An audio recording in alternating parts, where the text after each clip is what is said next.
In this MTG card evaluation draft guide, I'm going to be teaching you how to evaluate cards so you can draft better decks. Let's get started. First, we're going to be talking about the basic technique. This is the easiest way to evaluate cards and involves an approach I like to call the 3 C's method. You are going to first compare, which means you find a card from a previous set that does a similar thing and compare your new card to that old one. Next, you are going to contrast. You are going to find the differences from your comparison instead of looking for similarities. Third, you are going to look for context. Was the old card particularly well positioned in its format? Is the new card particularly well positioned in its format? Context does matter. Overall, these form the 3 C's.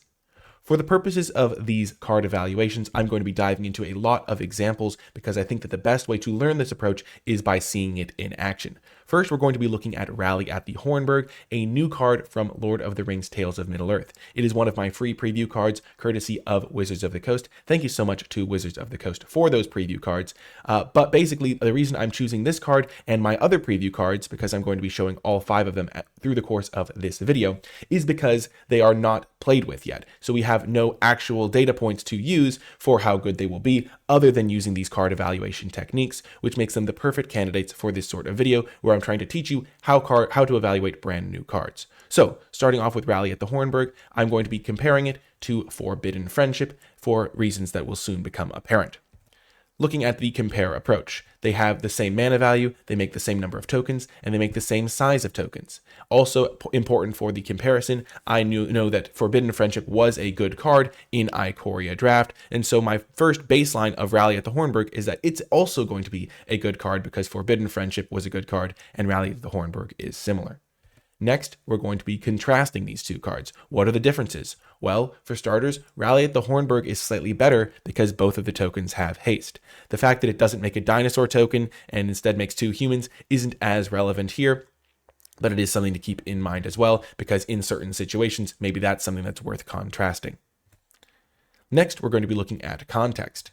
Lord of the Rings is going to be a higher power level set than Ikoria was because Lord of the Rings is a set designed for Modern, which is just a good baseline to have for your context. Also, it's worth noting that humans and tokens matter in the Lord of the Rings set, and also it matters that tokens were useful in Ikoria because if tokens were really bad in Ikoria, then maybe Forbidden Friendship being good would have been an extra sign that that card was even better than it looked. So, overall, what does this mean?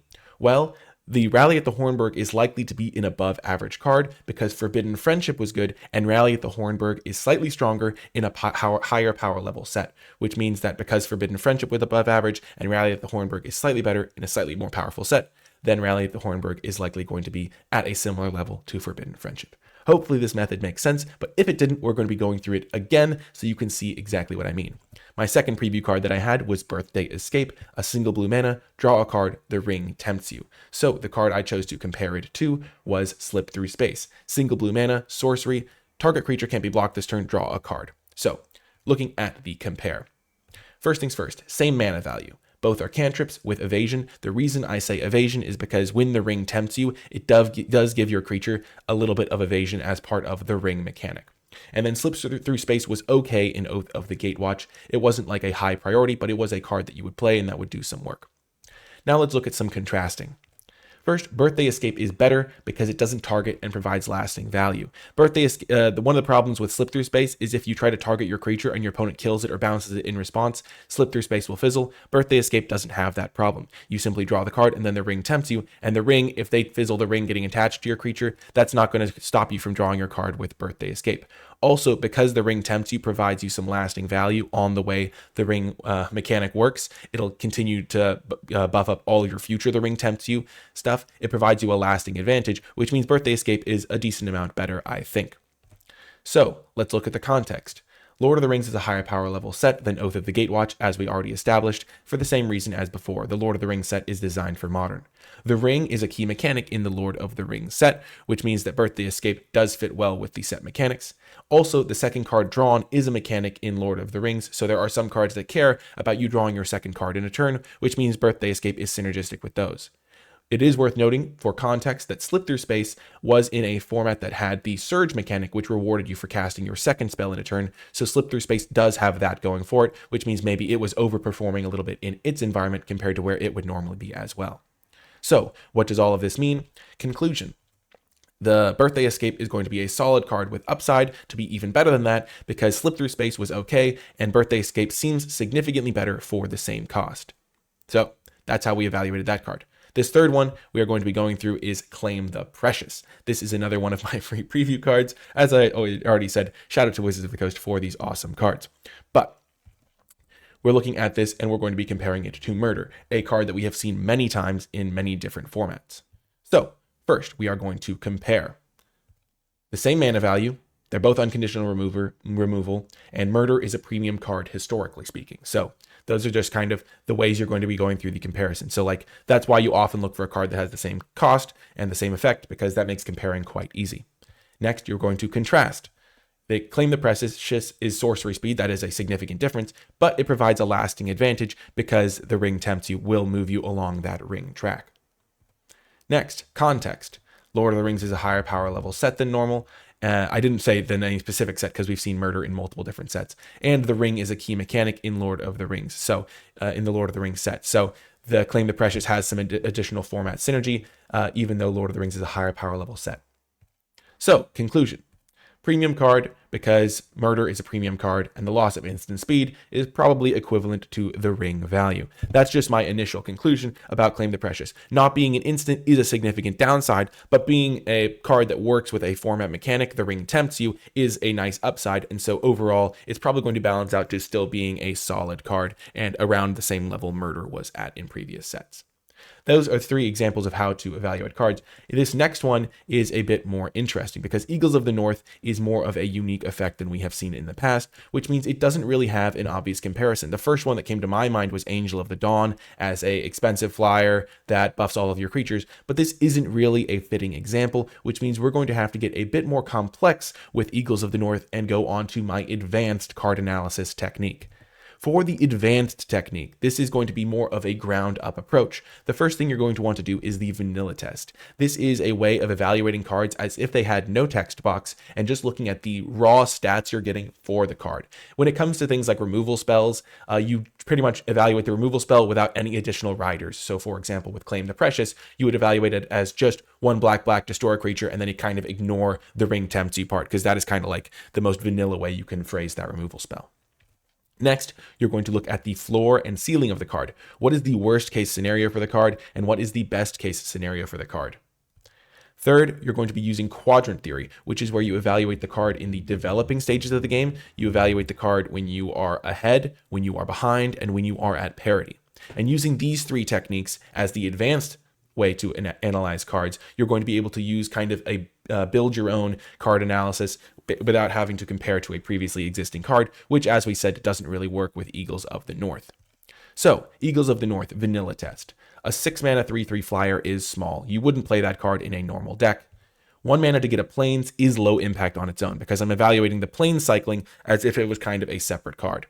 The fact that these effects are combined will be factored in later. For now, we're just looking at, is 6 mana for a 3/3 flyer worth it? And is 1 mana to get a Plains worth it? And the answer is no, neither of those effects is worth it individually. As I said, we're kind of ignoring the text box of buffing your other creatures when it enters the battlefield and giving them first strike, because that's not really a vanilla ability. Next, we're going to be looking at the floor and ceiling.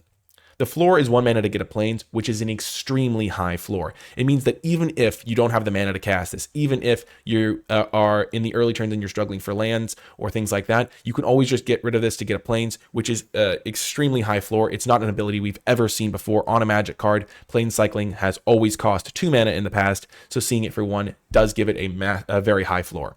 The ceiling is a 6 mana flyer that pushes tons of damage, which is also a very high ceiling, especially for a common card, because this card can kind of like win you the game if the board is stalling out.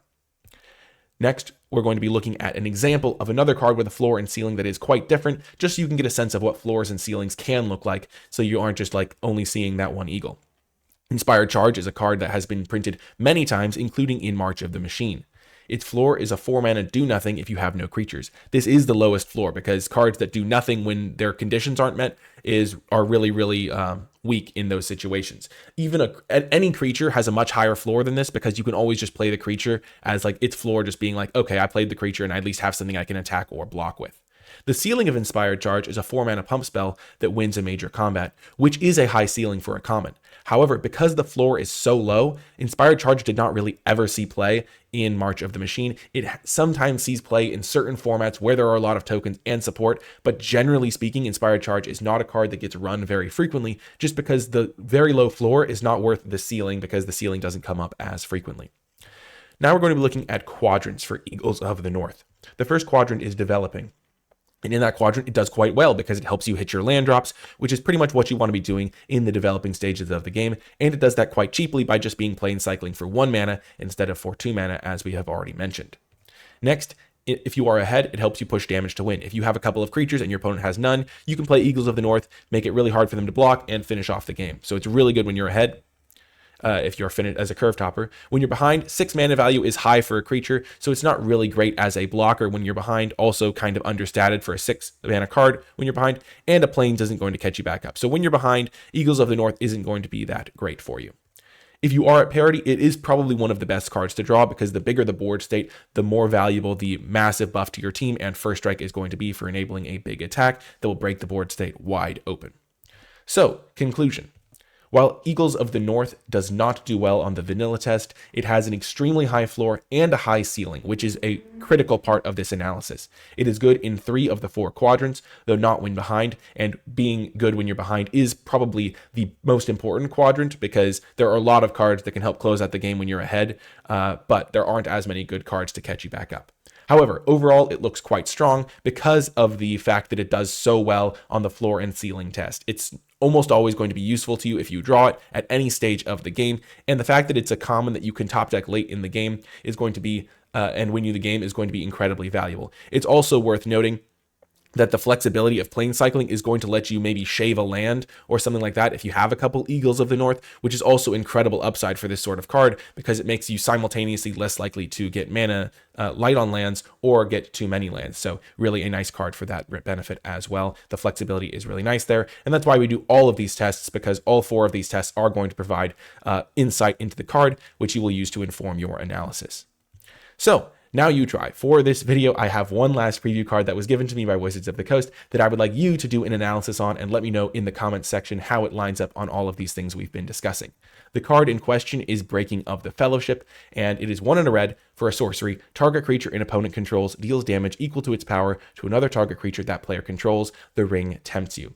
Just in case you haven't played a ton of Magic, I will provide you with the card that you should probably be using for your comparisons and your basic analysis, which is Mutiny, which is a single red for the same effect without the ring tempting you part of the card. So, when you're using this basic technique, make sure you use comparison, contrasting, context, and conclusion. Context can be a little bit tricky if you did not play the Rivals of Ixalan format where Mutiny was a card, but remember that you can always use context of the Lord of the Rings set is going to be a higher power level set, just so is going to be a higher power level set because it's designed for modern. So that's something you can always kind of rest your hat on for the context with this card. But if you haven't actually played with Mutiny before in its original format, it's going to be a little bit harder to know that context part. So I'm giving you a little bit of help on that one. But if you want to use the basic technique, that is a good way to do it. And as a little bit of an extra bonus, if you do want to use the advanced technique to kind of evaluate Breaking of the Fellowship from the ground up, that's something you can do as well. And so if you want to do that, that's a little bit of a bonus as well. And I'll be looking at those and maybe providing some of my insights on maybe how you evaluated successfully or where you maybe went astray or things of that nature. Anyway, thank you so much for watching this video. Remember that if you did enjoy it, hit that like button, subscribe for more draft content, and comment if you have any questions or feedback. And to let me know you made it all the way till the end of the video, leave hashtag Lord of the Cards to let me know you made it all the way till the end, because you are now ready for Lord of the Rings to evaluate cards in the future, and your card evaluation is hopefully going to be better going forward. Also, I do want to give another thanks to Wizards of the Coast for the preview cards. I did already officially reveal them and did all of that stuff, but it was still very cool to get these cards, and I realized that they were the perfect candidates for this sort of card analysis video because, as I said, they have been untested, and so they're the perfect way to evaluate, to see how good they do, and then you can actually check that if you end up playing with those cards. Anyway, that's going to do it for this one. I hope you enjoyed it, and I'll talk to you next time.